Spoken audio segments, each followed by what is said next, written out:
ETF index mutual funds నేర్చుకుని stock మార్కెట్లో రాణించాలనుకుంటున్నారా? వెంటనే ఈ నెంబర్కి కాల్ చేయండి. హాయ్ హలో నమస్తే, welcome back to Suman TV. ప్రస్తుతం మనతో పాటు ఉన్నారు ఎడ్యున్ కెరియర్ గైడెన్స్ డైరెక్టర్ వేణుగోపాల్ గారు. సార్తో మాట్లాడదాం. నమస్తే సార్. నమస్తే మేడం. సార్, ఇప్పుడు అమెరికాలో ఉన్నటువంటి మన ఇండియన్ సాఫ్ట్వేర్స్ పరిస్థితి ఎలా ఉంది? మన ఐటీ జాబ్స్ అసలు ఉంటాయా పోతాయా అంటే మీ అనాలైసిస్లో ఏం చెప్తారు సార్? మేడం, ఇప్పుడైతే ట్రంప్ అయితే అడ్మినిస్ట్రేషన్ అయితే స్టార్ట్ అయిపోయింది. మనకి జనవరి నుంచి ఆయన ప్రెసిడెంట్గా ప్రమాణ స్వీకారం చేసిన తర్వాత అమెరికాలో పెనుమార్పులు వస్తాయని చెప్పాలి. ఎందుకంటే డొనాల్డ్ ట్రంప్ అనే వ్యక్తి బిజినెస్ ఫ్రెండ్లీగా ఉంటాడు అండ్ ఇమ్మిగ్రెంట్ యాంటీగా ఉంటాడు. ఈ రెండు విషయాలను గమనించినప్పుడు H1B మీద ఎవరైతే అక్కడ ఉన్నారో వీళ్ళకైతే తిప్పలు తప్పవు మేడం.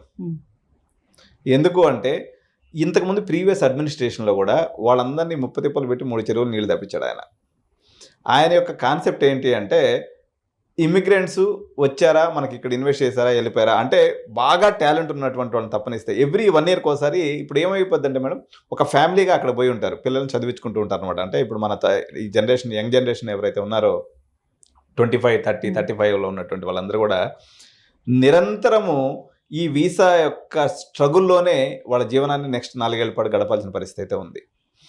ఇప్పుడు మాకు తెలిసినటువంటి ఎంతోమంది మిత్రులు, లేకపోతే మాకు తెలిసినటువంటి ఫ్రెండ్స్ వాళ్ళ పిల్లలందరూ ఇక్కడ కూడా వాళ్ళు ఈఎంఐలు తీసుకొని ఇల్లు కొనుక్కొని ఉంటారు, అదేవిధంగా కారు కొనుక్కొని ఉంటారు, పిల్లలను చదివించుకుంటూ ఉంటారు. వాళ్ళంతా కూడా ఒక రకంగా చెప్పాలంటే డిస్టర్బ్ అయిపోయినటువంటి పరిస్థితి. ఎవరైతే అక్కడ గ్రీన్ కార్డ్ హోల్డర్స్ ఉన్నారో వాళ్ళ వరకు మేలే మేడం, వాళ్ళకి ఎటువంటి ఇబ్బంది లేదు. ఎవరైతే H1B మీద ఉన్నారో, లేకపోతే డిపెండెంట్ వీసా మీద ఉన్నారో, L1 మీద ఉన్నారో, స్పౌస్ జాబ్ చేసుకునే దానికి అవకాశం ఇవ్వద్దని చెప్పేసి ఈయన ఒక పాలసీ పెట్టుకుంటాడు.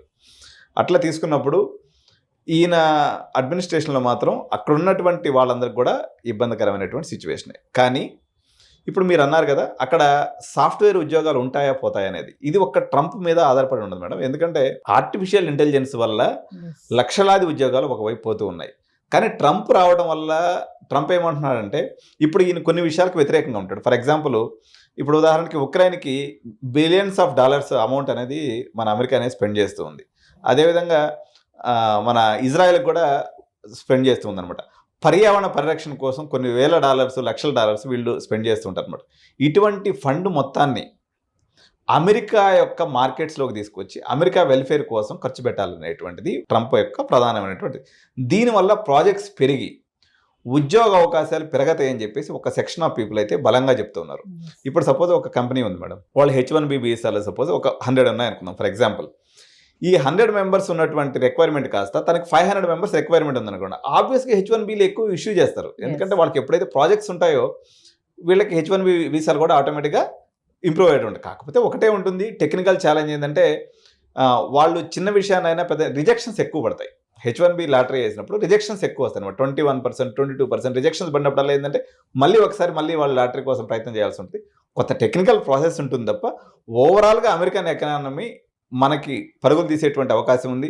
ఎందుకంటే అమెరికాలో ఎప్పుడైతే పెట్టుబడి పెడితే ప్రాజెక్ట్స్ మీద ఎక్కువ వస్తాయి. ఎందుకంటే వాళ్ళు ఇంట్రెస్ట్ రేట్స్ తగ్గించినప్పుడు సహజంగా వాళ్ళు ఎక్కువ మనీని లెండ్ చేసుకొని, ఎక్కువ మనీని తీసుకొని బ్యాంక్స్ దగ్గర నుంచి కొత్త ప్రాజెక్ట్స్ అనేవి స్టార్ట్ చేస్తారు.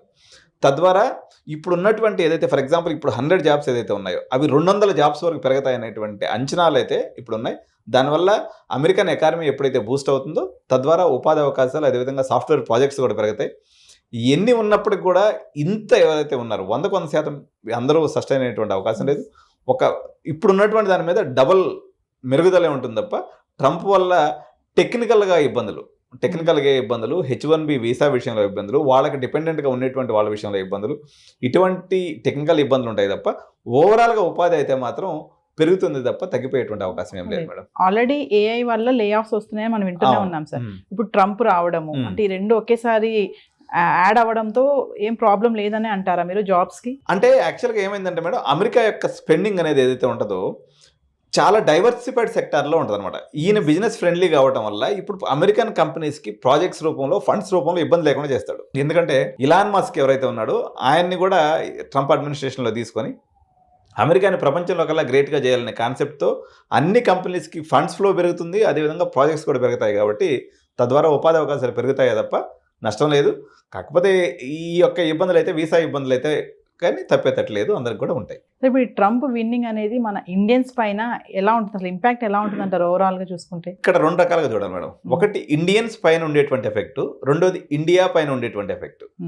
సో ఇండియన్స్ పైన ఓవరాల్గా తీసుకున్నప్పుడు న్యూట్రల్ ఎఫెక్ట్. అంతకుముందు మామూలుగా అనుకున్నాం కానీ నెగిటివ్ అవుతుంది అనేటువంటి కొన్ని అంచనాలు ఉన్నాయి, కానీ పెద్దగా నెగిటివ్ జరగకపోవచ్చు. కానీ ఓవరాల్గా ఇండియా మీద చూస్తే మాత్రం ఏ రకంగా తీసుకున్నా ట్రంప్ వల్ల మనకు చాలా లాభాలే. ఎందుకంటే ఓవరాల్గా ఇండియన్ ఎకానమీ డెవలప్ అవ్వాలి అన్నట్లయితే మనకి నియరెస్ట్ కాంపిటేటర్ వచ్చేసి చైనా మేడం. అతనికి చైనా అంటే సుతరాము పడదు.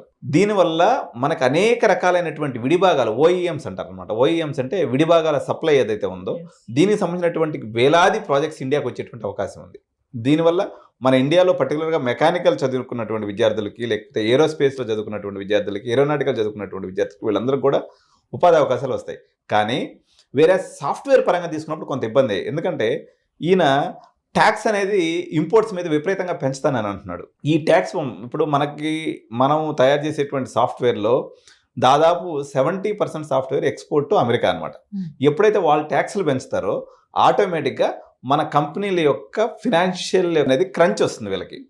తద్వారా వీళ్ళు ఏం చేస్తారంటే కంజ్యూస్గా తయారవుతారు. వాళ్ళు ఎప్పుడైతే కంజ్యూస్గా తయారవుతారో మన సాఫ్ట్వేర్ ఎంప్లాయీస్కి ఇంక్రిమెంట్స్ ఉండవు, కొత్త వాళ్ళని తీసుకునేటువంటి శక్తి వాళ్ళకు ఉండదు, ఈ ఇబ్బందులు అనేది ఉంటుంది. ఎందుకంటే సస్టైనబిలిటీ అనేది వీళ్ళకి తక్కువ అయిపోతుంది అనమాట, ఎందుకంటే వాళ్ళు ట్యాక్స్ పెంచడం ద్వారా. సో ఈ ఇబ్బంది అయితే మనకు ఉంటుంది. అయినప్పటికీ ఆయన ఏమంటున్నాడంటే 60% ట్యాక్స్ని చైనా నుంచి వచ్చే ప్రొడక్ట్స్ మీద వేస్తాను, అదేవిధంగా వేరే ఇండియా నుంచి వచ్చే వాళ్ళకి మాత్రం 20 నుంచి 25% ట్యాక్స్ వేస్తానని ప్రజెంట్ తను ఎలక్షన్ టైంలో చెప్పినటువంటి మాట. అదే నిజమైనట్లయితే కంపారిటివ్లీ మనం లాభపడతాము కంపేర్ టు చైనా. కానీ సాఫ్ట్వేర్ పాయింట్ ఆఫ్ వ్యూలో మాత్రం ఫైనాన్షియల్ క్రంచ్ అనేది కొంత సాఫ్ట్వేర్కి వచ్చేసింది. ఆల్రెడీ ఏఐ ఉపద్రవం ఉంది, 4 సంవత్సరాల నుంచి అసలు ప్లేస్మెంట్స్ అన్న మాటే లేవు. దానికి తోడు ఇదిగానే యాడ్ అయింది అన్నట్లయితే కంపెనీస్ యొక్క ఆర్థిక సౌలభ్యం తగ్గిపోయి మన ఇక్కడ లోకల్గా ఉన్నటువంటి సాఫ్ట్వేర్ ఎవరైతే చదువుతున్నారో విద్యార్థులకు మాత్రం డెఫినెట్గా వీళ్ళకైతే కొంత ఇబ్బంది జరిగేటువంటి అవకాశం అయితే ఉంది మేడం. అంటే సార్ ఇప్పుడు వలసగా వెళ్తారు కదా, ఇమిగ్రెంట్స్ ఉంటారు, ఇల్లీగల్గా వెళ్తారు కదా, వాళ్ళపైన బాగానే ఇప్పుడు స్ట్రిక్ట్గా ఉంటుందంటారా? 100% స్ట్రిక్ట్గా ఉంటుంది మేడం. ఆయన ఇల్లీగల్ ఇమిగ్రేషన్ విషయంలో చాలా, అంటే ట్రంప్ యొక్క సహజ స్వభావం ఏంటంటే నోటికి ఎంత మాట వస్తే అంత మాట అంటారు అనమాట. ఆయన ఈ మధ్య ఒక మీటింగ్లో చెప్తూ వాళ్ళు పిల్లులు తింటారు, కుక్కలు తింటారు, వాళ్ళు మనుషులు కాదన్నట్టుగా మాట్లాడతారు. అంటే ఇల్లీగల్ ఇమ్మిగ్రెంట్స్ అనే మాటే తనకు ఒక నచ్చనటువంటి మాట. మెక్సికో గోడ కడతానంటాడు ఎంతసేపుకి, ఆ నుంచి ఎవరిని రాని అంటాడు. అందువల్ల ఇక్కడ 2 రకాల ఇబ్బందులు ఉన్నాయి. ఒక 9 లక్షల మంది ఎవరైతే, ఒక 9 నుంచి ఒక 10 లక్షల మంది ఇక్కడికి వెళ్ళినటువంటి వాళ్ళ పేరెంట్స్ అక్కడే ఉన్నారు, కానీ పిల్లలు అక్కడ పుట్టలేదు. వాళ్ళు అక్కడే పుట్టి పెరిగి పెద్దవాళ్ళు అయిపోయారు. ఇప్పుడు వాళ్ళకి పౌరసత్వం ఇవ్వనంటున్నాడు ఆయన. ఫస్ట్ అదే ఇప్పుడు పాపం వాళ్ళు ఒక 10 లక్షల మంది, వాళ్ళు పాపం 10th క్లాస్ ఎక్కడ చదివిండ్రు, ఇంటర్ ఎక్కడ చదివిండ్రు, డిగ్రీ ఎక్కడ చదివిండ్రు, పాపం అక్కడే ఉన్నారు. వాళ్ళకి అసలు మామూలుగా ఇండియన్ ఫ్రెండ్స్ కూడా ఎవరు లేరు. కానీ ఇప్పుడు వాళ్ళు ఏంటంటే వాళ్ళు అమెరికన్ సిటిజన్స్ కాదు అంటున్నారు. అంటే యాక్చువల్గా ఇండియన్స్ ఎప్పుడు కూడా పెద్దగా ఇల్లీగల్ ఇమిగ్రేషన్ చేయరు మేడం. వాళ్ళు జనరల్గా ఏంటంటే పాకిస్తానీస్, బంగ్లాదేశ్, తర్వాత వీళ్ళు ఆ మెక్సికో బార్డర్లో పోయేసి సల్లంగా దూరి లోపలికి వెళ్ళిపోతుంటారు తప్ప ఇండియన్ ఇల్లీగల్ ఇమిగ్రెంట్స్ ఓవరాల్గా మనం తీసుకున్నప్పుడు ఇట్లాంటి వాళ్ళు ఉన్నారు. ఎవరు అక్కడే పిల్లలు పుట్టకుండా, మామూలుగా అమెరికాలో పౌరసత్వం ఎట్లా ఉంటుందంటే ఒకవేళ ఈమె ప్రెగ్నెన్సీతో పోయి అక్కడ పాప లేకపోతే బేబీ పుట్టింది అనుకోండి, వాళ్ళకి బై డిఫాల్ట్ అమెరికన్ సిటిజన్షిప్ అనేది వచ్చేస్తుంది. అట్లా కాకుండా పిల్లలు పుట్టిన తర్వాత అక్కడికి వెళ్ళింది అనుకోండి, అక్కడే పెరిగి చదువుకుంటారు, కానీ వాళ్ళకి ఇప్పుడు గ్రీన్ కార్డ్ రావడానికి 100 ఏళ్ళ క్యూ ఉంది. వాళ్ళకి ఇప్పుడు గ్రీన్ కార్డ్ వచ్చే అవకాశం లేదు. సో ఈ గ్రీన్ కార్డు విషయంలో ఆయన ఒక పాలసీ తీసుకుని ఏదైనా ముందుకెళ్తే ఆయన 2 రకాలుగా చెప్తాడు. నేను ఇక్కడ నుంచి డిగ్రీ చదవడానికి వచ్చిన వాళ్ళందరికీ గ్రీన్ కార్డు ఇచ్చేస్తాను అంటాడు, ఇమిగ్రేషన్ మొత్తాన్ని తాడదీస్తాను అంటాడు. మరి ఆయన గ్రీన్ కార్డు విషయంలో అయితే నాకు తెలిసి బెండగాడు. ఎందుకంటే ఇప్పుడైతే అక్కడ ఉన్నటువంటి ఈ 9 లక్షల మందికి ఇల్లీగల్ ఇమిగ్రెంట్స్గా ఉన్నటువంటి వాళ్ళందరినీ కూడా హోమ్ల్యాండ్ సెక్యూరిటీ అంటారు. వాళ్ళకి మనకి ఎక్కడైతే అక్కడ ఇమిగ్రేషన్ అధికారాన్ని చూసేటువంటి ఒక డివిజన్ అనమాట అది అమెరికా ప్రభుత్వంలో. వాళ్ళనైతే మాత్రం అందరినీ తాడదీసి అందరిని ఇంటికి పంపిస్తారు.